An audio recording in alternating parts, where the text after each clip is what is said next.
Hi everyone, I'm Mary with Mary Greeley News. Thank you for joining me. Here's an update what's going on at Yellowstone.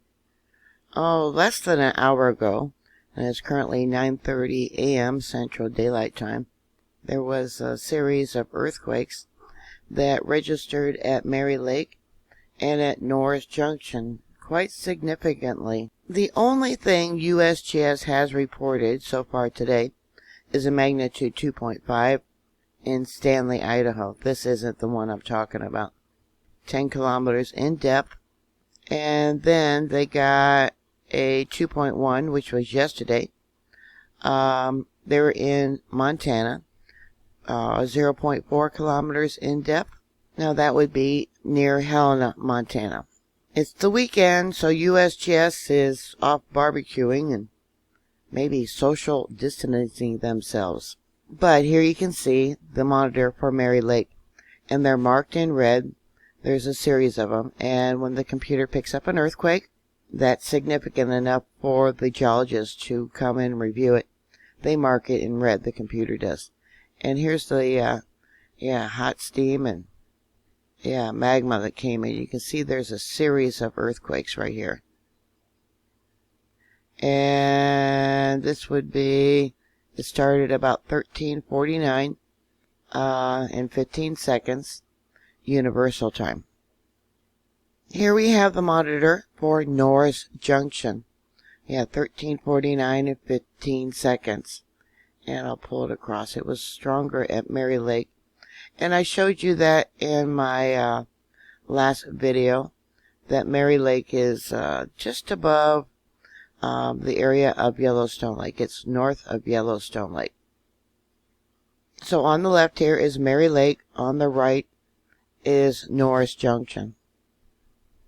Here we have the wave of the earthquake as it came in. Yeah, we definitely have harmonic tremors, or what they call a screw wave. And then prior to that, we got another earthquake here at 9:41 and 50 seconds. There's its signature. And at 8:30:25 universal time. Yeah, these earthquakes are not being reported. And we'll go over to Norris Junction. Okay, 9:41. Norris Junction. And 8:30 and 25 seconds. There was a smaller one there. Let me see here. Right there. 10:12. And let's pull this up. Another one there. 4:44. 3:18. Again, this is Norris Junction. But what I noticed last night, let me go back to Mary Lake, with it, that there was a signature of a lot of magma coming into the system. And you can see the heat down here. Brighter the color, the hotter the ground is down below. And the magma chamber, the upper roof of the magma chamber, is only about 3 miles below the ground. And we got another one here at 3:17. So on the left is Mary Lake. You can see here that these earthquakes line up with the monitor at Norris Junction. And there's another one marked in red here at Norris Junction. And let's see, 11:57. Let's see if I can find it. Is that it? Yeah, 11:57. So because these are on multiple monitors, these are definitely earthquakes and not noise of stampeding buffalo or people there at the park. Alright, USGS has upgraded. It's now 9:39 a.m. Central Daylight Time. They're saying there was a 1.3 by Heben Lake, the Idaho-Montana border. 8.3 kilometers in depth. So that would be about 5.6 miles in depth at 8:13, which I do not see on either of these monitors. This one here is at 8:30. And if we come over 8:27, Oops, wrong line. It would have been right in here somewhere.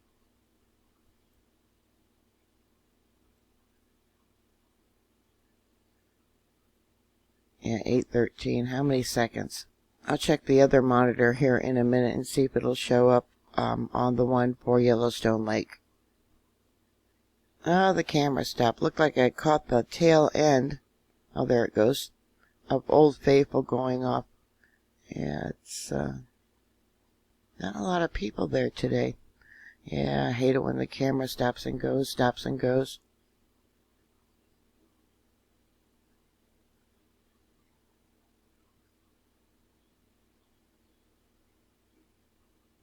The tilt meter for Norris Junction. This is Borehole 950. This is where this data comes from. Yeah, look at the heat. This is Borehole 950. It only goes up until midnight today. We won't be able to see what's going on today until tomorrow. Top is north that they're measuring for the underground movement of the magma. Top is north. Y is east. Last 7 days. Looks like the ground took a breath between the 16th and 17th. And the disk, each dot is an earthquake that caused either uplift or subsidence where the ground dropped in the last 7 days. And then the last 30 days, again, this is Borehole 950. For Norris Junction, I talked about how we had uplift outside of the general trend. The magma under the ground is traveling north at this borehole. But if you looked at the ground across the horizon, it would be rising in the east. Rather confusing, but Yellowstone is only one of 5 volcanoes around the world that they are monitoring what the magma is doing under the ground. Yeah, so they got tilt meters and earthquake meters, but they're not taking the live gas readings. Back in 2011 and 2012, when El Hierro there in the Canary Islands started showing volcanic activity, the government of Spain came in and put multiple monitors to track what the gas was doing that was coming up from the ground 24/7. I knew within 2 weeks, because of the gas readings, that there was going to be an eruption at El Hierro. There was an increase in CO2 and sulfur dioxide that were affecting many of the people at the southern end of the island of El Hierro. But the government of Spain also had multiple, and I mean multiple, live gas readings on all the other islands in that area. And they were accessible to view to the public online back in 2011. So the government of Spain, which basically went bankrupt, could provide live gas readings for the volcanic islands. Why can't the U.S. government, USGS, do the same thing? Here we have the monitor of Borehole 207 for the Madison River area. This location is just below the Norris Junction area. Let me bring this in so you can see it.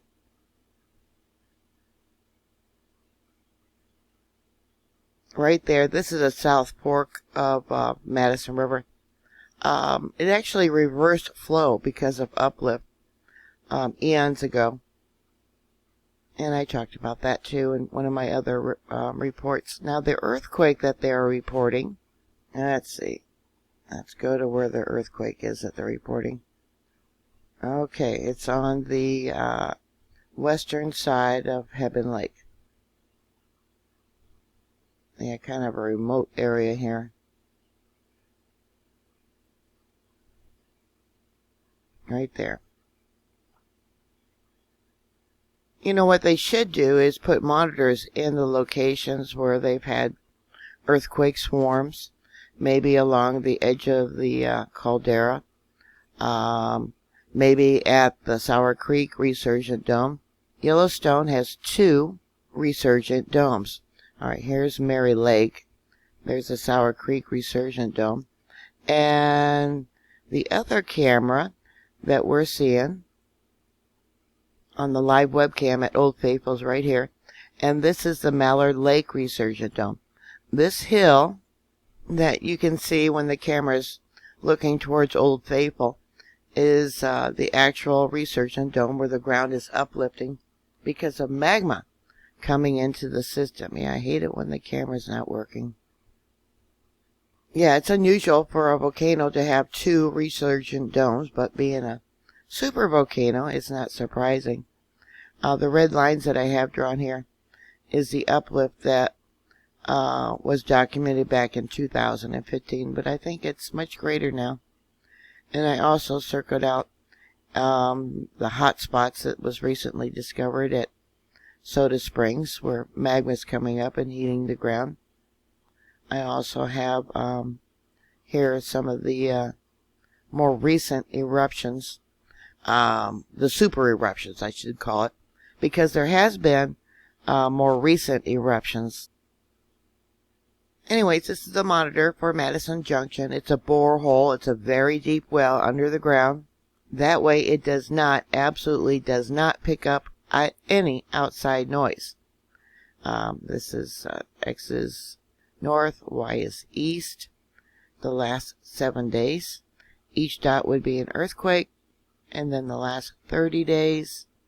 Yeah, we definitely got uplift going on. Alright, here we have the monitor for Yellowstone Lake. This is Borehole 208. It's probably at least 500 feet under the ground. And this is what it was showing when I pulled the files at about 9:30. Like I said, the signature of these earthquakes didn't really show up other than at Mary Lake and at Madison River. We got a series of earthquakes right here. 929. There's another little one there. 928. 922. 922 in 55 seconds. And then they get smaller, the little aftershocks. We'll look at the signature. There we go. It's got a small P wave on it, meaning it happened somewhere else. But this one is marked in red, which means it's fairly close to where they think, the computer thinks, it happened. But with the P wave, I think it's a little bit farther away. We got another one marked in red at 6:50. Let me look at that signature.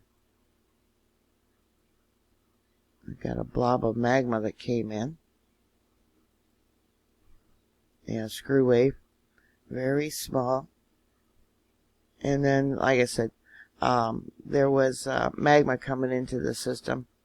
But I noticed it would have been late last night, our time. I'll look at the spectrogram. And we'll come back down here. There's another little blob. Yep. I don't see drum beats, though. Yeah, screw wave. Yeah, magma on the move, or what they call harmonic tremors. Yeah. Again, borehole 208. Here we have an example of a borehole. This is borehole 207 at Madison River. You can see how they got it drilled down with casing. And I'll pull this down for you so you can see. This borehole is 681 feet deep, where they got the strain meter, the monitor for the earthquakes, and the spectrogram. It is 661 feet deep. Here's the borehole 950 for Norris Junction. You have the top, which is covered by cement, so nothing falls in there. No one can tamper with it. Tilt meter pipe. Let's come down.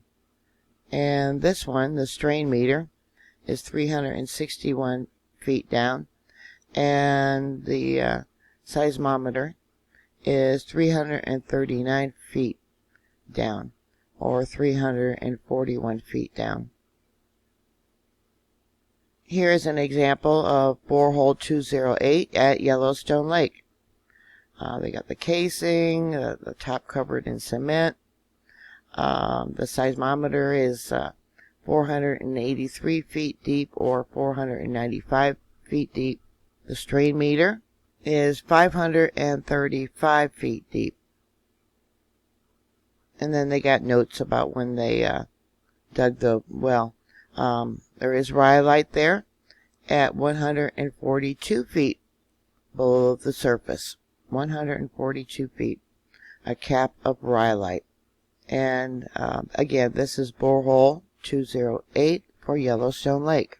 Now, the rhyolite at Norris Junction was only 15 feet deep here, it says. Borehole 207 for Madison River. Yeah, 5 feet fill. And it doesn't give the a depth for the rhyolite flow. Welded tough. We got 343 feet deep. Welded tough is mixed material from an volcanic eruption that was so hot it actually welded the ash and all the other material together. Okay, we'll come down. The monitor for the earthquakes is 661 feet deep. And then the strain meter is 681 feet deep. Looks like they had no water when they drilled this well. So at 661 feet deep, there is no way stampeding buffalo, cars going over speed bumps, sonic booms, thunderstorms are going to affect what the boreholes pick up. All right, down here we got the monitor for Mary Lake. Looks like we got some more earthquakes that came in. The one up here is Yellowstone Lake. And the top one, let me pull this up for you. That's Norris Junction. Here you can see borehole 950, borehole 208. This is not a borehole for Mary Lake. And the camera's not working. Now remember, Yellowstone Forever, who collects the funds for the park and different things and grants, went broke. Well, they're not really broke, but they're no longer providing the money for things like the live camera. And I wondered about this, how it's going to affect the infrastructure there at Yellowstone. USGS does not spend their own money. They depend on outside sources to provide them the funds for different things, and one of them is the live webcam for Old Faithful. But anyways, let me pull this up so I can show you. This hill over here is the left-hand side of the resurgent dome of Mallard Lake. And you can see the line of dead trees here. All these trees grew up during what was called a quiet time for Yellowstone Lake, and we got some dead trees down here. But as Old Faithful decided to recharge, let me pull this down, and the gases came up, killing the trees from the root up. You can see what was happening here. Yeah, dead trees there, dead trees there. And because of that, you know there's a fault line, a crack, which is allowing the gases to come up. So again, this is borehole 208 there at Yellowstone Lake, showing us the activity that is going on under the ground. Here we have the tilt meter at that borehole 208, Yellowstone Lake, measuring the deformation, either the ground rising or dropping, subsiding. X is north. Again, they're measuring watching what the magma is doing under the ground, and Y is east. Again, between the 16th and 17th. Yeah, the ground took a breath there. See that? Each dot is an earthquake for the last 7 days. And then the last 30 days. And we got uplift going on again. After, what, a month ago, we had subsidence on the one side of the lake, and now it's just rising up. Again, the last 30 days. Grant, which is on the western side of Yellowstone Lake, borehole 944. Top is north, bottom is east, last 7 days. Lots of dots means lots of shaking going on. Looking at Yellowstone Lake, Grant is over here in this side of the lake. And they put in a new monitor. It's not a borehole because for some reason they wanted extra monitoring, maybe because that earthquake swarm was going on. The borehole was shut down during that time for some reason. I don't know why. Alright, so this is for the last 7 days. Yeah, lots of shaking going on. Look at all the earthquakes. And then the last 30 days. Look at that. Yeah, look at that. Remember, many of you might not know if you're new followers, but the area of Grant about 2 years ago was having an earthquake swarm. And magma naturally wants to rise. It'll find the weakest area to rise up, to force its way up through the ground, to crack the ground. And the area of Grant, that was happening. Yeah, look at all the earthquakes in the last 30 days. Alright, so we still do not have much updated here. Oh, we got Stanley, Idaho at 2.5, a 1.3. Yeah, that's Heben Lake. Another one for Stanley, Idaho. Montana 1.5 and a 2.1, but not showing those other earthquakes. I believe this area is the Three Brothers that's working now.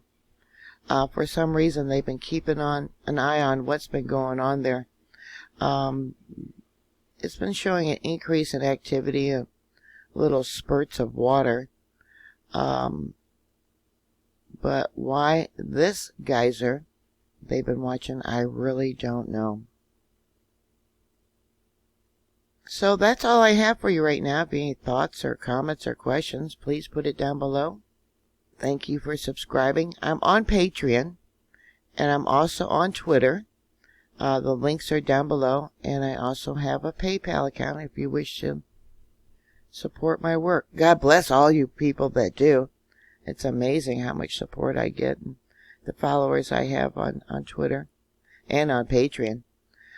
Please stay safe, and I'll talk to you later. God bless you. Bye.